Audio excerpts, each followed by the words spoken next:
Hello दोस्तों, आज की इस क्लास में हम पढ़ेंगे कक्षा 12 मैथ की प्रश्नावली 5.1 का सवाल नंबर 8 व सवाल नंबर 9। तो आइए शुरू करते हैं अपना सवाल नंबर 8। तो दोस्तों, सवाल हमारा कि f के सभी असंतत्य बिंदुओं को ज्ञात करो। अर्थात इन सवालों में हमें जो फलन दिए गए हैं उनमें जांच करनी है और जांच करके लिखना है कि किस बिंदु पर यह फलन असांतत्य है। अर्थात जो फलन है इन फलनों के हमें असांतत्य बिंदुओं को ज्ञात करना है। तो आज हम पढ़ेंगे सवाल नंबर 8 व सवाल नंबर 9। तो सवाल नंबर 8 है, इसमें फलन है एफ एक्स बराबर मापांक x बटे एक्स है यदि x का मान 0 के बराबर नहीं है, या तो 0 से छोटा होगा मान या 0 से बड़ा होगा। और एफ एक्स बराबर होगा 0 यदि x का मान बराबर है 0 के। तो सबसे पहले तो इस फलन को हम सरल करते हैं। तो लिखते हैं इसका हल। अब लिखेंगे चूंकि फलन एफ एक्स है हमारे पास मापांक x बटे एक्स यदि x बराबर नहीं है 0, और एफ एक्स बराबर होगा 0 यदि x बराबर 0। तो सबसे पहले तो इस फलन को सरल करते हैं। तो फलन को सरल करेंगे तो यहाँ पर ये मापांक x, और हम जानते हैं कि मापांक को हम मापांक x को हम प्लस एक्स भी लिख सकते हैं और माइनस एक्स भी लिख सकते हैं। तो यहाँ पर सबसे पहले तो मापांक x को लिखते हैं प्लस एक्स बटे में हमारा x, और ये बराबर हो जाएगा हमारा x बटे एक्स यानी 1। और ये कब होगा? जब x का मान बड़ा होगा 0 से। जब x का मान बड़ा होगा 0 से तब हमारा एफ एक्स बराबर क्या होगा? एफ एक्स बराबर होगा 1। और ये तो हमने लिख लिया x बराबर प्लस का x। अब लिखेंगे हम x बराबर माइनस का x। तो माइनस का x बटे में है हमारा x। तो माइनस एक्स बटे एक्स ये क्या होगा हमारा? माइनस का 1। कब? जब x का मान छोटा है 0 से। क्योंकि यहाँ पर हमें सिर्फ इतना दिया गया था कि जब x का मान 0 के बराबर नहीं है, यानी x का मान या तो छोटा है 0 से या 0 से बड़ा है। तो यहाँ पर हमने दोनों कंडीशन लगा दी कि मापांक x को प्लस में भी लिख दिया और माइनस में भी लिख दिया। तो यहाँ पर एफ एक्स बराबर है हमारे पास 1। कब? जब x का मान बड़ा है 0 से। और एफ एक्स बराबर है माइनस का 1। कब? जब x का मान छोटा है 0 से। और ये हमें दे रखा है 0। कब? जब x का मान बराबर है 0 के। तो यहाँ पर हम फलन बन गया हमारा कि एफ एक्स बराबर होगा 1। कब? जब x का मान बड़ा है 0 से। एफ एक्स बराबर होगा माइनस का 1। कब? जब x का मान छोटा है 0 से। और एफ एक्स बराबर होगा 0। कब? जब x बराबर होगा 0। तो इस प्रकार इस फलन को सरल करके हमने लिख दिया ये। अब यहाँ से हम आसान से ज्ञात कर सकते हैं कि किस बिंदु पर सतत होगा। तो यहाँ पर हमारे पास सिर्फ 0 है, तो हम 0 पर जांच करेंगे सातत्य की। तो लिखेंगे x बराबर 0 पर। तो x बराबर 0 पर सबसे पहले तो निकालेंगे फलन का मान। तो फलन का मान हो जाएगा हमारे पास f0। और जब x बराबर 0 है तब फलन क्या है हमारा? जब x बराबर 0 है तब फलन है हमारा एफ एक्स बराबर 0। तो ये हो जाएगा हमारा एफ एक्स बराबर 0, यानी x बराबर 0 पर फलन का मान आया हमारे पास 0। 0 पर फलन का मान आया 0। अब ज्ञात करेंगे x बराबर 0 पर फलन की दाईं सीमा व बाईं सीमा। अगर फलन की दाईं सीमा, फलन की बाईं सीमा व फलन का मान ये तीनों बराबर आ जाते हैं तब तो यह फलन हमारा x बराबर 0 पर सतत होगा, अन्यथा सतत नहीं होगा। तो ये हो गया x बराबर 0 पर फलन का मान। अब लिखेंगे x बराबर 0 पर फलन की दाईं सीमा। तो यहाँ पर लिखेंगे x बराबर 0 पर फलन की दाईं सीमा। तो दाईं सीमा हो जाएगी limit x tends to 0 positive f x बराबर limit x tends to 0 positive. जब x का मान 0 से बड़ा है, x का मान 0 से बड़ा है तब फलन क्या है हमारा? फलन है हमारा एफ एक्स बराबर 1। तो यहाँ पर जब x का मान बड़ा है 0 से तब फलन है हमारा 1। और यहाँ पर इस फलन के प्लस में हम मान सकते हैं 0x, क्योंकि हमें मान तो x का रखना है। तो ये हो जाएगा। तो यहाँ पर जब x की जगह रखेंगे 0, तो 0 × 0 0, तो ये हो जाएगा हमारा 1। तो इस प्रकार x बराबर 0 पर फलन की दाईं सीमा है हमारे पास 1। और हम जानते हैं कि कोई भी फलन सतत कब होता है कि जब उस कि किसी भी मान पर फलन का मान, फलन की दाईं सीमा या फलन की बाईं सीमा ये तीनों बराबर हो, तब वह फलन उस मान पर सतत होता है। और अगर इनमें से एक भी मान अलग आ जाता है तो भी वह सतत नहीं होता। और यहाँ पर हम देखते हैं कि जो फलन का मान है वो है 0 और यहाँ पर फलन की जो दाईं सीमा है वो आई है हमारे पास 1। तो यहाँ पर हम कह सकते हैं कि फलन का मान या फलन की दाईं सीमा बराबर नहीं है, तो यह फलन x बराबर 0 पर सतत नहीं होगा। यहाँ पर हमें बाईं सीमा निकालने की आवश्यकता नहीं है, क्योंकि यहाँ पर भी ये सिद्ध हो गए कि यह जो फलन है वो x बराबर 0 पर सतत नहीं है। तो लिखेंगे चूंकि यहाँ x बराबर 0 पर फलन का मान है यानी f0 बराबर नहीं है दाईं सीमा के, यानी limit x tends to 0 positive fx के, यानी x बराबर 0 पर फलन का मान में फलन की दाईं सीमा बराबर नहीं है।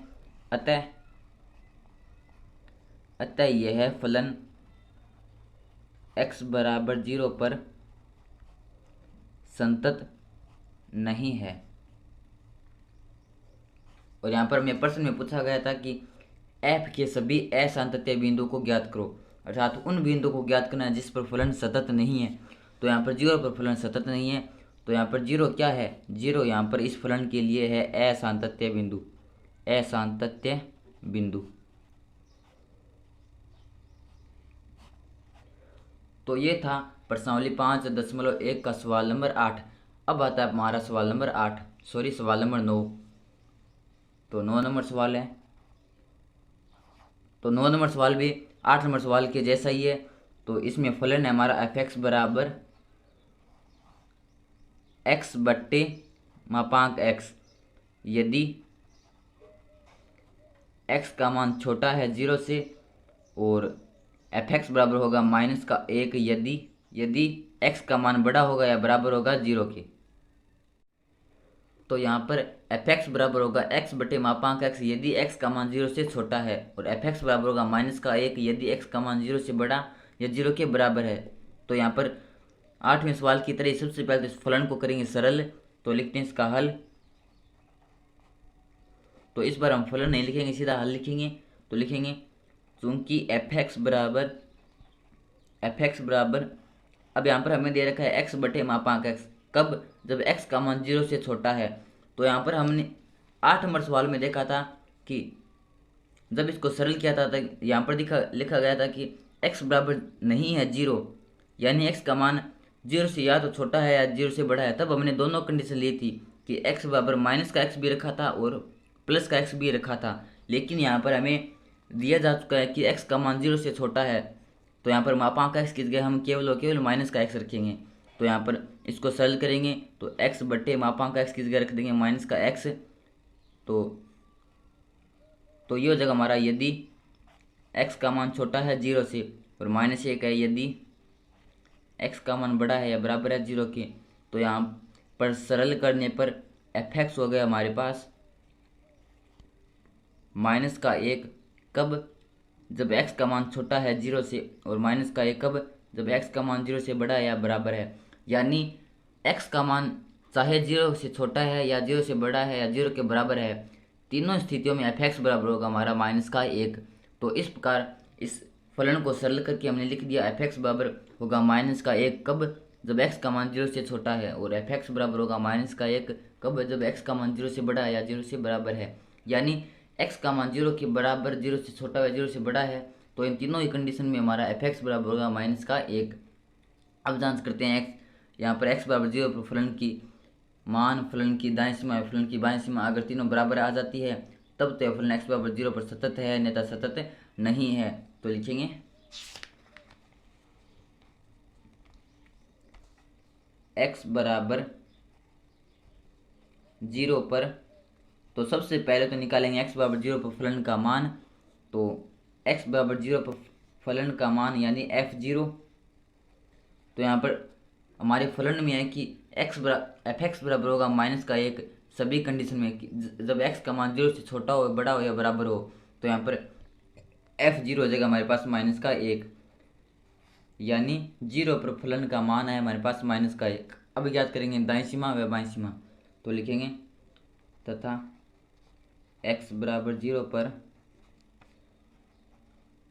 दाईं सीमा। तो दाईं सीमा हो जाएगी limit x tends to 0 positive fx। तो limit x tends to 0 positive fx हो जाएगा हमारा -1, क्योंकि हर मान के लिए हमारा fx बराबर दिया गया -1। तो यहाँ पर जब इसके -1 के यहाँ पर x का मान रखने के लिए इसके प्लस में मान सकते हैं 0x, और वहाँ पर x की जगह 0 रखेंगे तो 0 आएगा हमारा, और ये हमारा -1। तो -1 प्लस 0 यानी -1। तो limit x tends to 0 positive -1, तो इसका मान हो जाएगा -1, यानी दाईं सीमा भी आई है हमारे पास -1। अब ज्ञात करेंगे बाईं सीमा। तो लिखेंगे x बराबर 0 पर बाईं सीमा। तो बाईं सीमा हो जाएगी limit x tends to 0 negative fx बराबर limit x tends to 0 negative fx की जगह हमारा -1, तो इसका मान भी हो जाएगा -1। तो यहाँ पर देखते हैं कि जो फलन का मान है, फलन की दाईं सीमा है, फलन का मान है, फलन की बाईं सीमा है, तीनों बराबर है। तो हम कह सकते हैं कि x बराबर 0 पर फलन सतत होगा। तो लिखेंगे चूँकि